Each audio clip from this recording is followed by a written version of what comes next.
So, my next topic is variables in Python.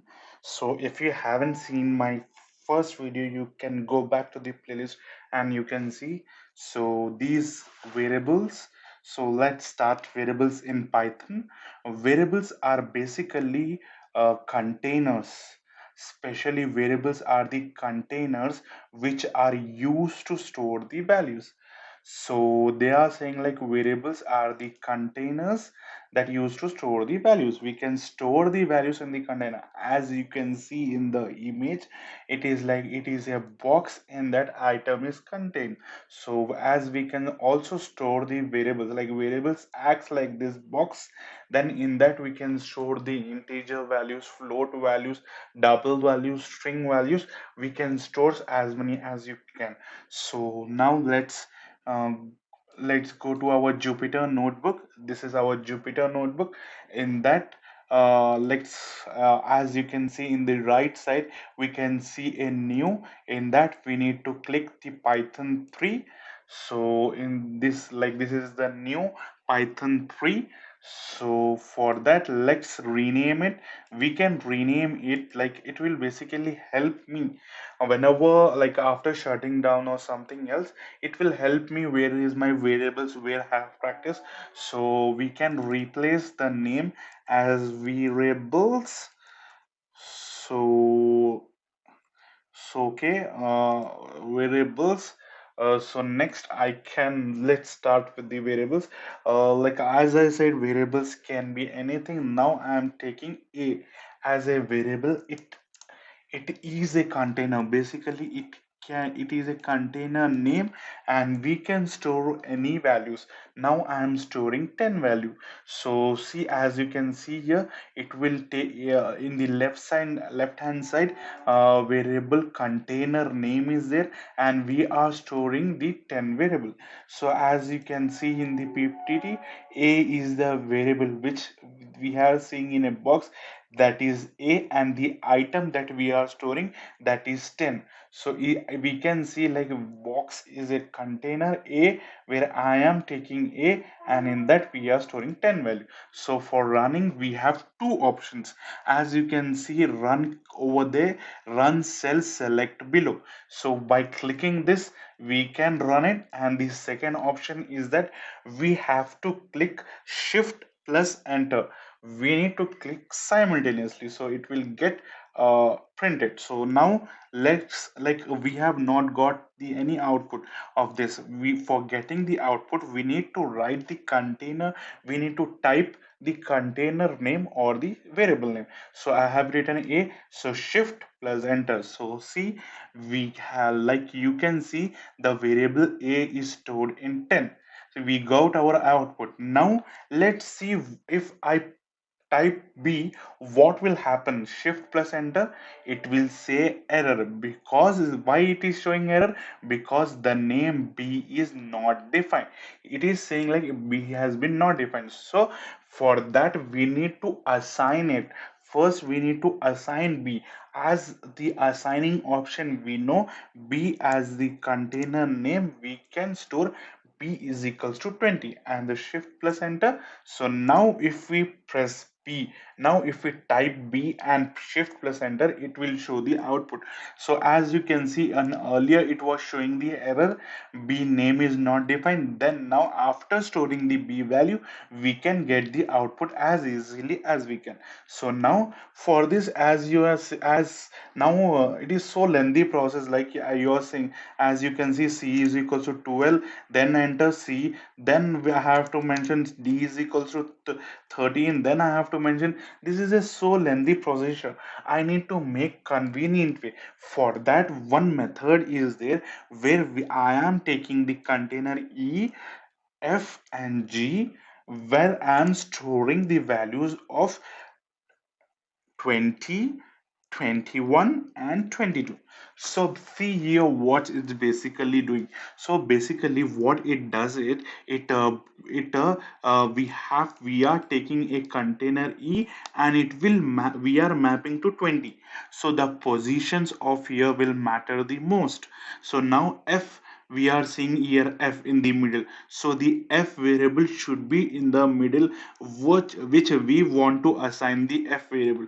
Now here I want to assign f variable 20, so we are going to assign 20. Then g variable, you can see 22, so as you can see it will map to 22. So the positions are very much important in this.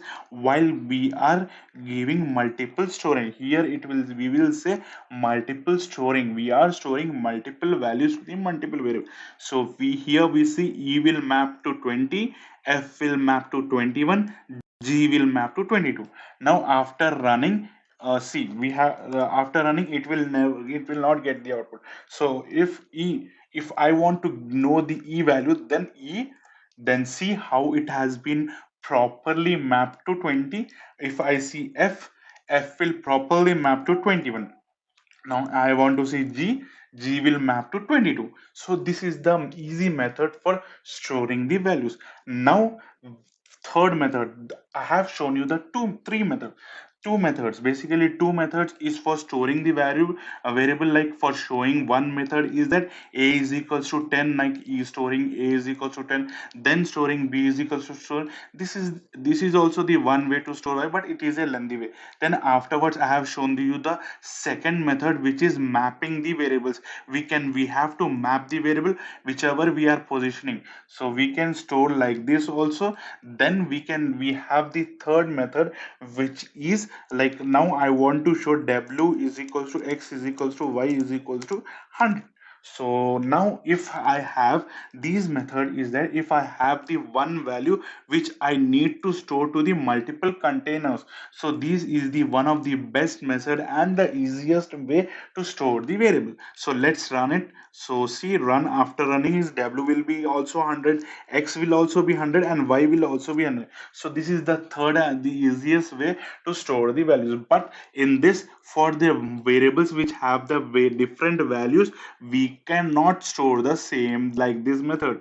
We can only store in that case if the containers or the variables values have the same amount. So here as you can see, the three variables, I want the same value, that's what I am storing, the equals to 300. Now here you can see I want a different variable storing values, so I need to map with the different variables, like comma need to be used and need to be mapped properly. So now let's see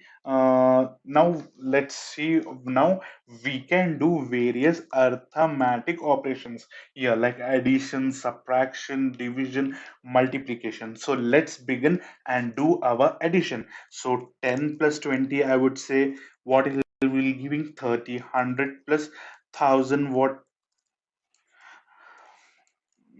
let's see what it will be. It is so convenient and easy way, it will give you in a fractions of seconds of with the output. So as now I can see, I want r is equals to a plus b. As I have stored the variable values, a is equals to 10 and b is equals to 20, it will going to give me a value of 30. Now if I want the r value, it will store to 30. So we can do variables, or like addition. If I want to do subtraction, like 1000 minus 200, it will give me 800. So easy convenient way we can do multiple operations, like addition to it. Now I would do subtraction, we can do various of it, will give you in a fraction of second. Now if I want to multiply 2 eights, what is the 12 eights are 96. Now I want to know 10, 10 tens are 100. So easily we can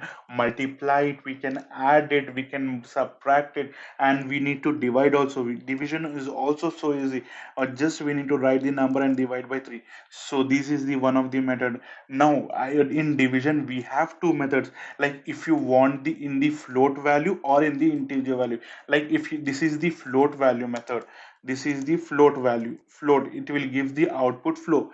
It float. Now if I want to get the output in the integer, so I need to give a double slash, so it will give me in.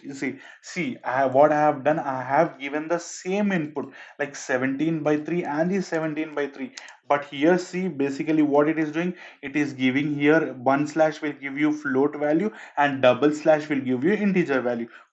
Now for multiplication also, like 2 into 2 basically gives us 4. 2 into 4 is will give you 8.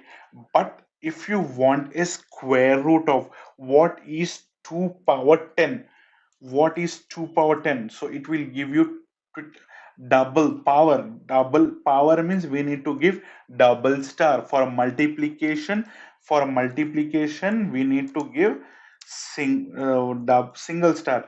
For for power we need to give double star. So it is so easy.